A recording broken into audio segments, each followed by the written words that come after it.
Boa tarde. Estamos aqui na sexta-feira, dia 10 de fevereiro de 2023, para mais um Oriz Podcast, como sempre, diretamente aqui da Faria Lima. O assunto continua em tela.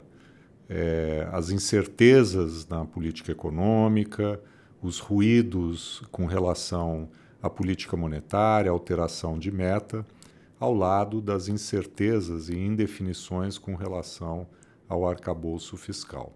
Queríamos dar alguns elementos mais objetivos, alguns dados a esse respeito, sobre as consequências que toda essa indefinição, essa incerteza tem gerado no mercado e nos preços dos ativos. Marcos, você preparou aí um material bem simples a esse respeito e vamos lá, conta para o pessoal que tipo de impacto a gente está vendo aí. Boa tarde, Caval. Essa discussão que a gente tem observado aí nos últimos dias, nas últimas semanas, né, acerca da meta de inflação, revisão, discussão, se vale a pena, é produtivo, não é produtivo, vale a pena, né? Acho que nessas horas a gente tem que nos debruçar sobre qual que é o resultado prático, né, desse tipo de coisa, né? Aqui só para exemplificar na tela, e quem não está no YouTube pode acessar através do Twitter, nos nossos canais de comunicação, nossas mídias sociais que tem os gráficos lá também, um elemento bastante simples para trazer à tona o que para a gente economista, né, parece bastante óbvio, né? Discussão de metas, né, nesse sentido que está sendo colocado nesse momento, né, discussão de meta para cima, né, normalmente acaba impactando na direção contrária do desejado, acaba subindo os juros, né, subindo a inflação.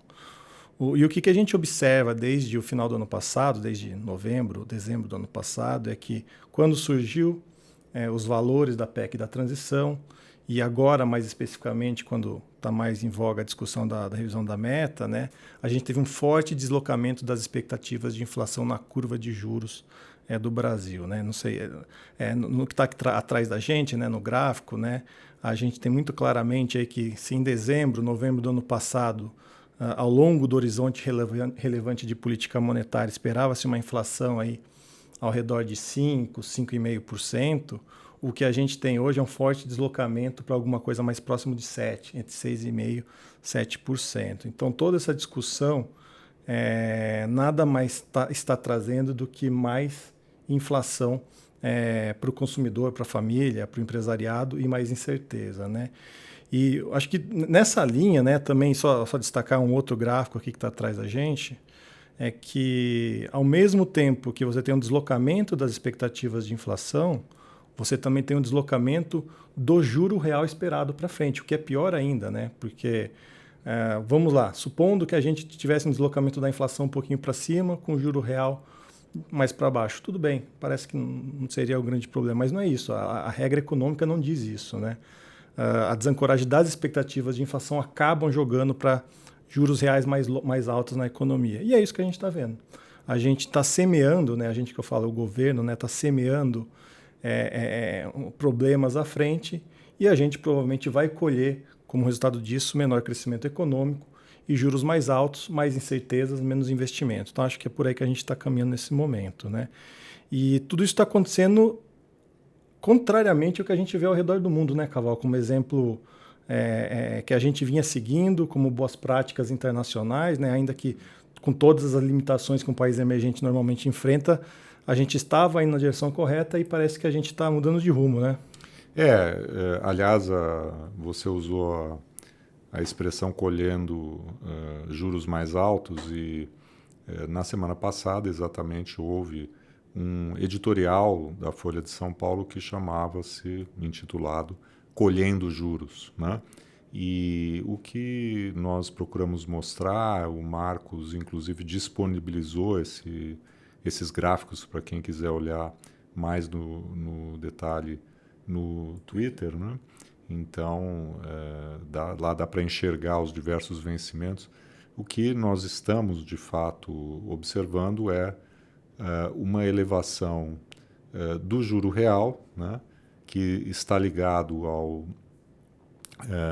gasto público excedente aprovado para esse ano nos prazos mais curtos e ao aumento da percepção do risco fiscal pela ausência da âncora fiscal nos vencimentos mais longos. Então, a gente caminha, né, para um juro estrutural, como nós já falamos aqui, de equilíbrio mais alto no que toca, portanto, a parcela ligada ao juro real.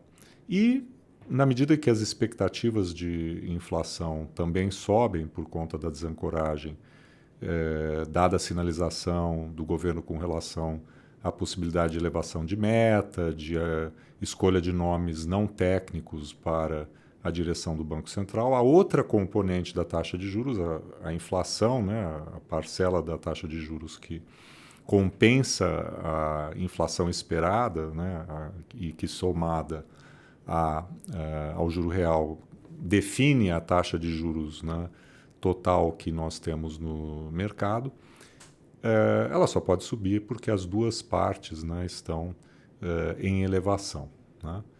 E a propósito da discussão da meta, que agora no curto prazo é aquela que tem causado aí, né, mais incerteza, nós podemos observar nesse gráfico que já há mais de uma década, né, tanto México, Chile, Colômbia, né, países, né, da América Latina que têm uma estrutura econômica mais parecida com a do Brasil, nós temos nesses países a meta de 3% de inflação, né?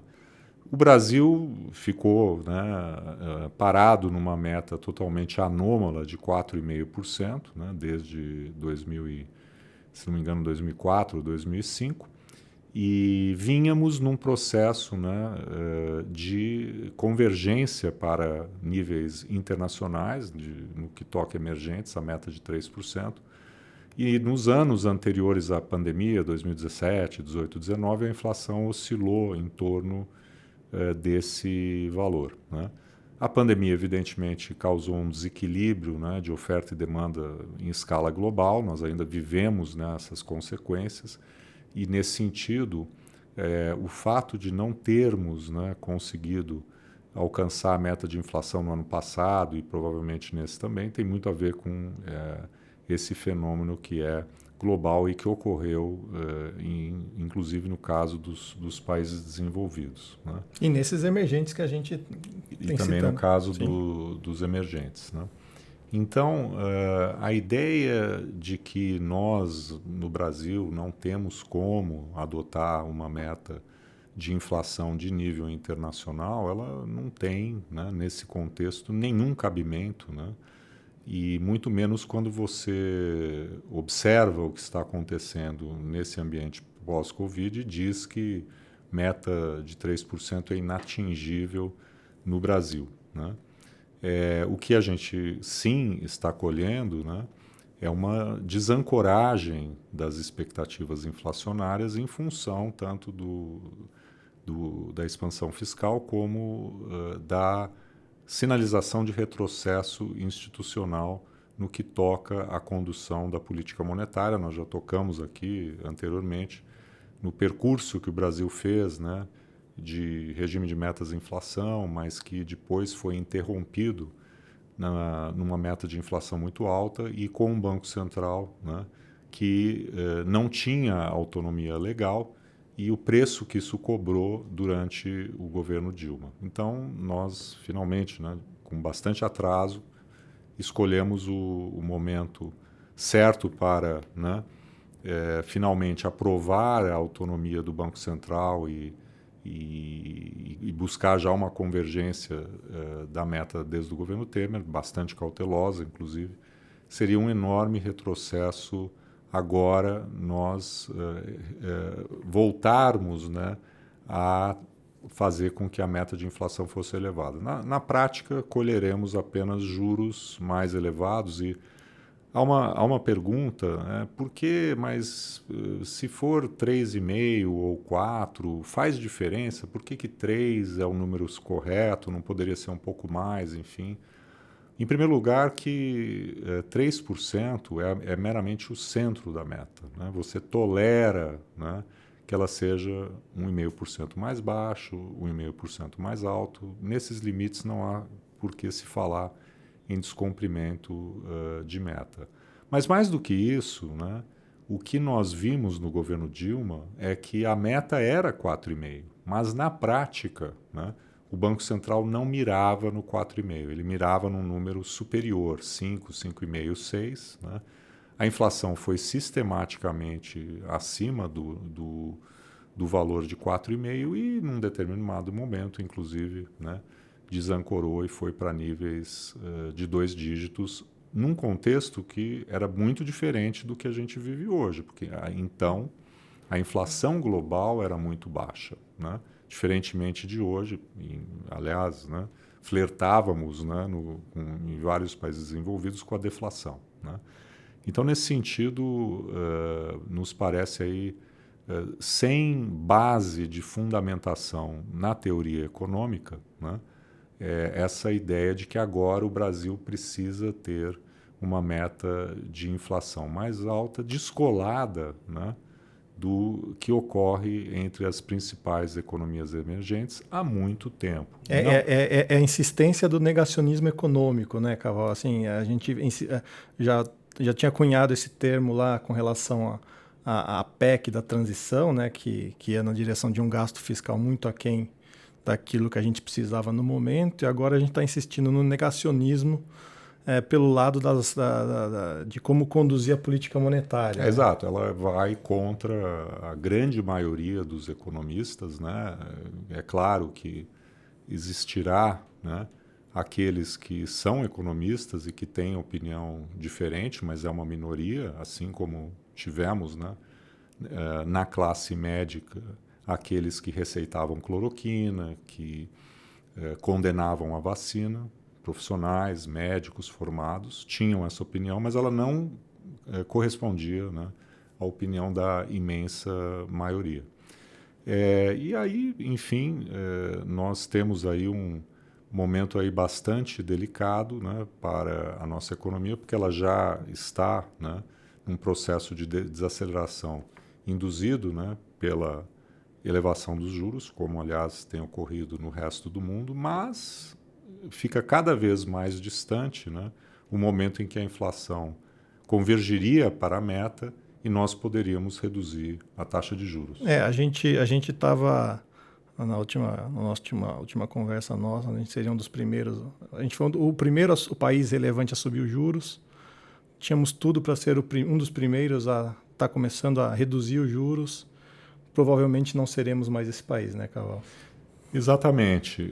Temos nesse contexto aí um quadro, né, que ele se configura negativo do ponto de vista dos preços dos ativos, né, do ponto de vista daquilo que a gente chama as condições financeiras, falamos nisso, né, que envolvem a estrutura a termo da taxa de juros, o dólar, né, que poderia estar muito mais apreciado, inclusive, Marcos, acho que você pode comentar o estudo que você fez comparando a taxa de câmbio brasileira com dos nossos pares, né, onde ela poderia estar hoje e com a taxa de câmbio mais apreciada, o real mais forte, certamente esse trabalho de desinflação que o Banco Central está realizando seria muito facilitado.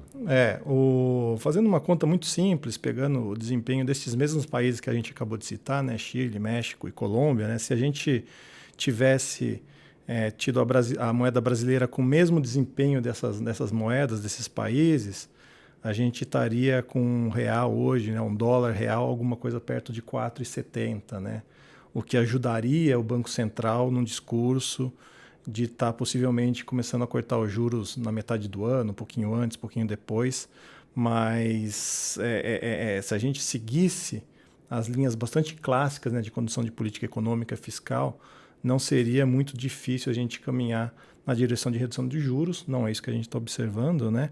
E acho que vale a pena citar mais um ponto, né, dos levantamentos que eu fiz, né, Carol, que acho que é um ponto muito interessante, que eu peguei semana a semana, né, desde quando terminou as eleições, né, em outubro, e a gente observou uma piora continuada das expectativas de inflação para 2024, certo? Nenhuma novidade até aqui. A questão é que de outubro para cá, essa alta das expectativas, né, de inflação e de juros para 2024 se deu em meio à discussão da PEC de transição, né, mostrando uma leniência com o fiscal, né, um fiscal frouxo, e com a questão que envolve a revisão da meta, possivelmente, para os próximos anos. Só que isso, até 20, 30 dias atrás, essa discussão não estava contaminando, né, as expectativas de inflação e expectativas de juros para os horizontes mais longos, 2025 e 2026. E quando a gente olha, né, os dados ali no detalhe, a gente vê que essa discussão de possivelmente termos metas mais altas começou a desancorar as expectativas de juros e inflação para 2025 recentemente, por conta desse tipo de discussão. Então, é algo novo, algo recente, essa desancoragem de prazos mais longos de inflação e juros. Tá? Isso é importante porque aí sim os agentes acabam mirando num horizonte que para eles é relevante e ali, né, as decisões ficam mais complicadas diante de mais um grau de incerteza, não bastasse a questão fiscal. É aquela velha história, né? Se eu não consigo produzir o resultado condizente com a meta, vamos ajustar a meta e colocá-la no nível do resultado. O resultado, nesse caso, é mais inflação e, via uma inflação maior, um juro também maior. Né? Então, não há, nesse sentido, solução para esse problema. E, como se diz, né, sempre para um problema que não é de solução simples, existem, né, as propostas das soluções fáceis, que normalmente estão erradas. Aí acho que vale a pena só o governo, né, o presidente, acaba muito batendo na tecla, né, que ele quer colocar o rico no imposto de renda, né, e colocar o pobre no orçamento. O que a gente está observando é o contrário, né? Ele está fornecendo, dando mais renda para o rico e tirando o orçamento do mais pobre, porque é isso que significa mais inflação e mais juros. Enfim, ficamos aqui com a nossa mensagem, né? Em mais esse Oriz Podcast. É uma visão, né, do chamado mercado, né, que tem sido desprezada pelo atual governo, como se o que o mercado acha que é bom é ruim e vice-versa, mas a gente está na nossa obrigação aqui de dar a nossa opinião, até no sentido de também orientarmos os nossos clientes na direção de ativos financeiros adequados a esse momento, que, no caso, exige, né, das aplicações aqui no Brasil bastante cautela, né, num momento em que se vislumbra, como também temos dito, um cenário para a economia global, né, que pode ser melhor em 2023 do que se imaginava.